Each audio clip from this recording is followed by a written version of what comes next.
আসসালামু আলাইকুম everyone, welcome back to my channel. আশা করি সবাই ভালো আছেন এবং সুস্থ আছেন। আমি আজ খুবই ইয়ামি একটা স্ন্যাক্স নিয়ে আপনাদের সাথে হাজির হয়েছি।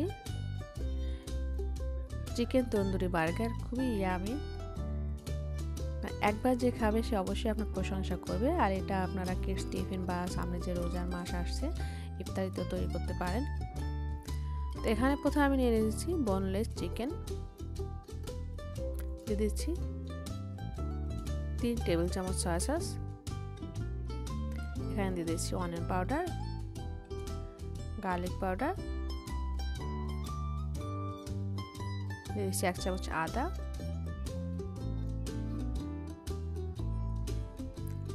1 চা চামচ শুকনো মরিচের গুঁড়া, মরিচটা আপনাদের চয়েসের উপর ডিপেন্ড করে দিবেন, পরিমাণ মতো লবণ, ভালো করে মিশিয়ে নিব।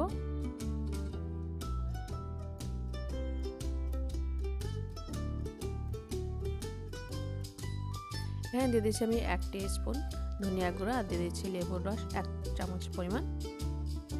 এই যে একটা ছোটো হাত দেখতে পাচ্ছেন, এই ছোটো হাতটা আমাকে সবসময় হেল্প করে কোনো কিছু করার জন্য, কারণ হচ্ছে তার এই সব স্ন্যাক্স আইটেমগুলো ভীষণ প্রিয়। এখানে আমি চিকেনটা ম্যারিনেট করে রেখে দিয়েছি। এখানে নিয়েছি আমি একটা ক্যাপসিকাম, ছোটো সাইজের একটা ক্যাপসিকাম নিয়েছি। ক্যাপসিকামগুলো আমি স্লাইস করে নিচ্ছি। এখানে আপনারা 2-3 প্রকার বা কালারফুল ক্যাপসিকাম দিতে পারেন, তবে তাহলে কিন্তু দেখতে আরও বেশি সুন্দর লাগবে।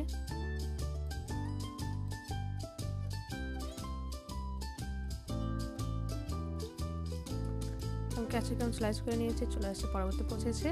আমি প্যানে বাটার দিয়ে দিয়েছি,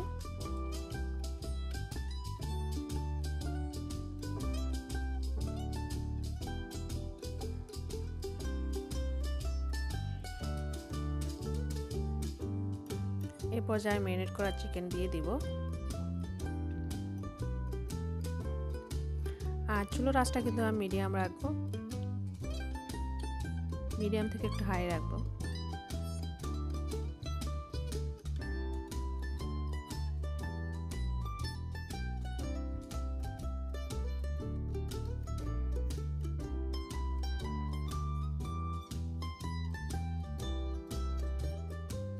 চিকেনগুলো আমি হাই ফ্লেমে রেখে ভেজে নিব। আর বাটার দেওয়ার কারণে খুব সুন্দর একটা স্মেল বের হয়েছে।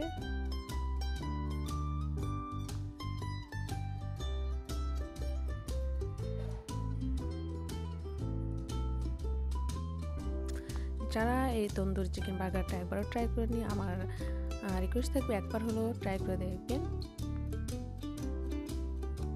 এত ইয়ামি ঘরে তৈরি করতে পারবেন আপনি, এবং খুবই সহজ উপায়ে।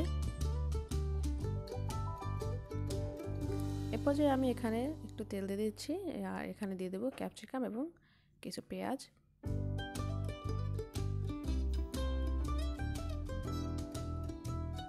তো ক্যাপসিকামগুলো দিয়ে দিলাম। পেঁয়াজ এবং ক্যাপসিকাম খুব বেশি ভাজবো না, জাস্ট শর্ট করে নেব।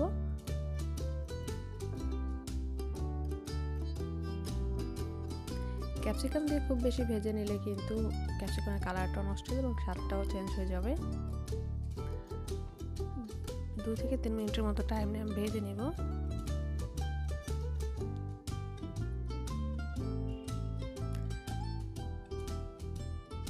একদমও কাঁচা থাকবে না, আবার একদমও সিদ্ধ হবে না, যেন কালারটা চেঞ্জ না হয় সেদিকে খেয়াল রাখতে হবে।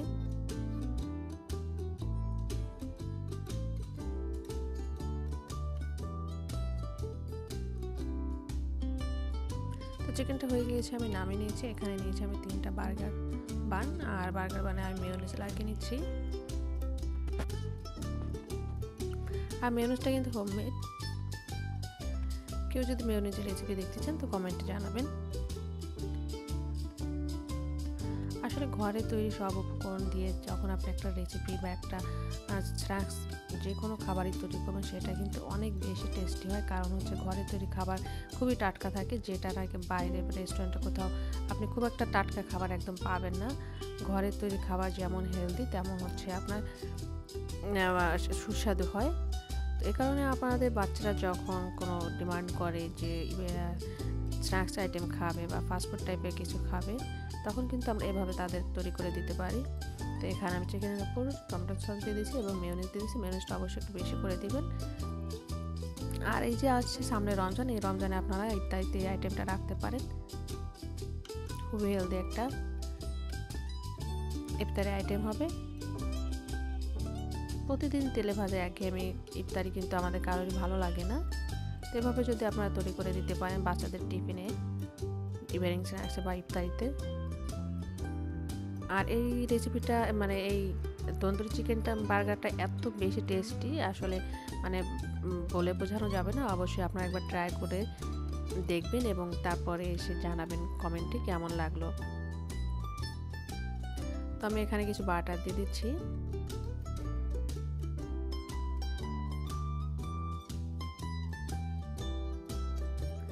অবশ্যই বাটারটা দিতে হবে, নাহলে কিন্তু যে একটা তন্দুরি চিকেন বার্গার যে একটা টেস্ট, সেই টেস্টটা আসবে না। এবং আপনি যখন গ্রিল করতে যাবেন তখন কিন্তু বা ছেঁকে নিতে যাবেন তখন কিন্তু পুড়ে যাবে, সে টেস্টটা আসবে না। তো চেপে চেপে এপিট ওপিট ভালো করে একটু ভেজে নেবেন।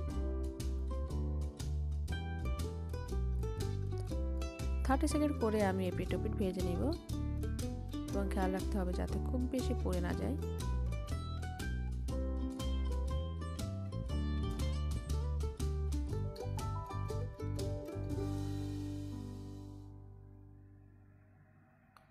আর একটা বাটার আমি ব্রাশ করে দিয়ে দিচ্ছি।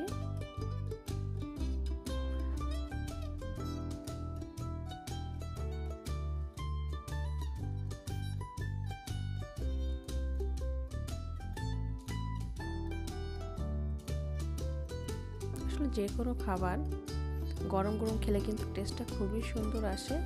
তো এভাবে আপনারা তৈরি করে নিতে পারেন মজাদার তন্দুরি চিকেন। দেখা হবে অন্য কোনো দিন নতুন কোনো রেসিপিতে। সে পর্যন্ত সবাই ভালো থাকবেন। সবাইকে মাহে রমাদানের শুভেচ্ছা। আল্লাহ হাফেজ।